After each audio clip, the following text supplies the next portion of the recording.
Next thing you know, I could be getting DMs, these crazy things like, I don't know, the N-word. What they're too scared to say in real life, they're not scared to say online. Like helps normalise it in real life. These young people see racist content every single day, and it hurts them. They say they're resilient, but worry their peers are being influenced by the hateful content they see in their feeds, fueled, in their opinion, by political rhetoric. It's just really dehumanising overall. They feel there's a new legitimacy in being racist online. I'll just go like, oh, another racist video, then scroll. It's not really the best place for a child to be. So young people from black and minority communities took part in exclusive new research that we commissioned with Goldsmiths University. They told researchers that they are fearful some politicians and influencers now post racist content openly rather than as anonymous trolls, and that there's little accountability. Well, in 2025, 95% of young people from black and racially minoritized backgrounds said they saw racially abusive content on social media.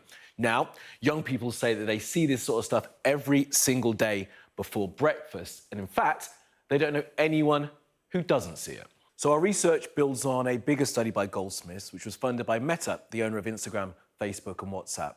Now, the sample size and data analysis are different, so it can't be directly compared, but there are significant updates. Dr. Naomi Thompson is one of the lead researchers on the project.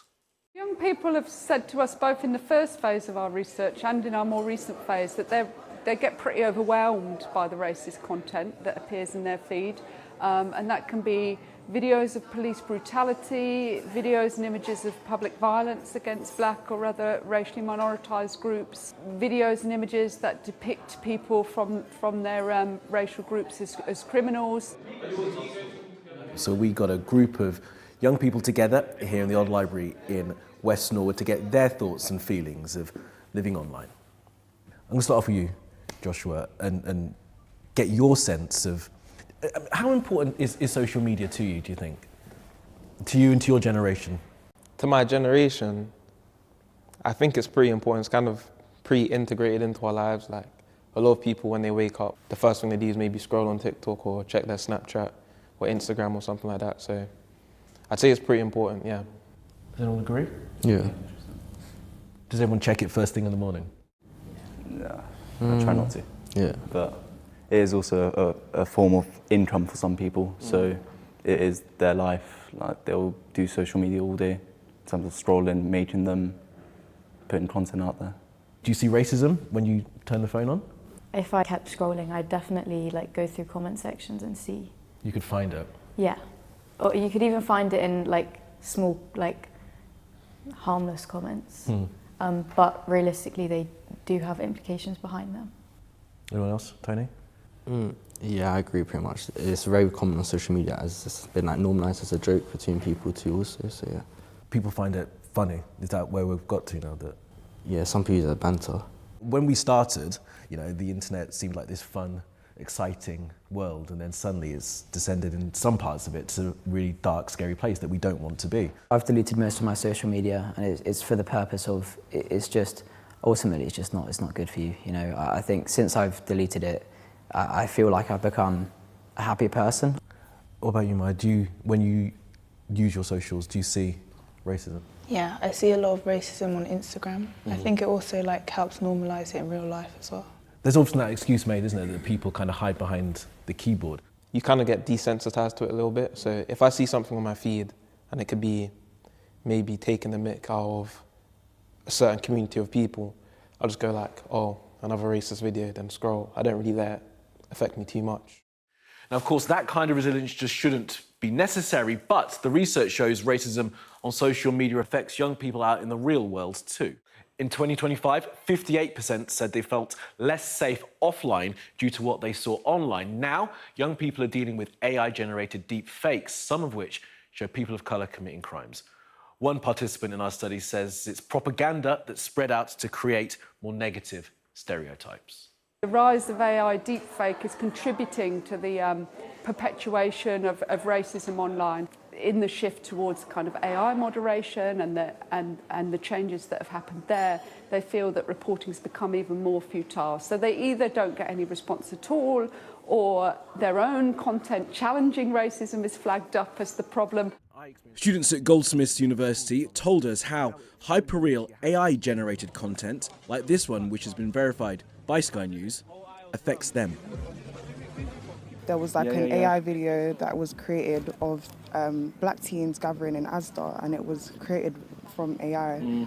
And it was the comment section that quite frustrated me because it's believable. And if you don't know how to understand the difference between real life and AI, you would think that it's happening in real life. So it creates a lot of fear. And it's quite terrifying actually, because you're not sure like whether what you're seeing online is reality or not. It's just really dehumanizing overall, being reduced to your identity, and just being reduced to like what you look like, what you sound like. You have to be discerning and intentional with what you see. With the algorithm, you can't necessarily control that.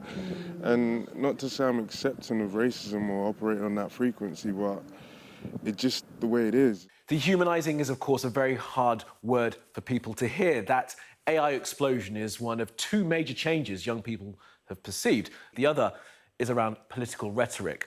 And for some, it has an impact on their real-life relationships. In 2025, 18% said that the impact of racist content affected their friendships outside of their ethnic group. Now, they say, political language, particularly around migrants, has emboldened people to post more racist content, make racist comments and send direct messages. One young person told the researchers that now real people are being targeted and scapegoated. They feel there's a new legitimacy in being racist online. There's been a bit of a shift from what they saw as a lot of people being racist online because they could be anonymous, to people feeling a new confidence, invoking freedom of speech discourse, say some quite extreme things online about racism. I think that influencers who put out content like hateful content, I sort of see that person's view as who they actually are as a person. I think that what they're too scared to say in real life, they're not scared to say online. In my experience, when I've seen it online, the comment section is always the worst place, and it kind of like feeds itself. Yeah, 100%. It's just constant comments. You know, they all support each other. They all encourage the behaviour, and it becomes less of a problem. I feel like there's been more racism just in real life as well because of, I don't know, the rise of youth reform and stuff like that. That's the main thing on social media, how many likes you're getting, how many comments, how many views. Sometimes there's certain creators you can see like saying maybe the N-word or just rude words, and you can, in a funny way, go like, yeah, their heart's not really in it. Like, they don't really mean this, they're just doing this because they know it'll be clipped or they're going to get money like that. And that is a key question. Are the social media platforms engaged in stopping racist content, or is it a part of their business model? Are these platforms taking meaningful action? Young people are very aware about how viral content and the amplification on social media is part of what they feel makes these platforms profitable. So they're really frustrated that social media companies aren't doing a little bit more. The overwhelm that they feel from the prevalence of this content is very frustrating to them, particularly when they're trying to curate these things out of their feeds and it keeps coming back. What's your experience been like of how engaged they are and how much they realise that this is a problem? It was Meta that actually funded the first phase of our research, and at that time there were people there that were very engaged and interested. You know, they commissioned this as an independent piece of research, but were interested in what we were finding. More recently, what we've seen is, I guess, a shift in priorities. The people that we were working with have either left or told us that this is no longer in their remit and that there isn't anybody whose remit this falls into.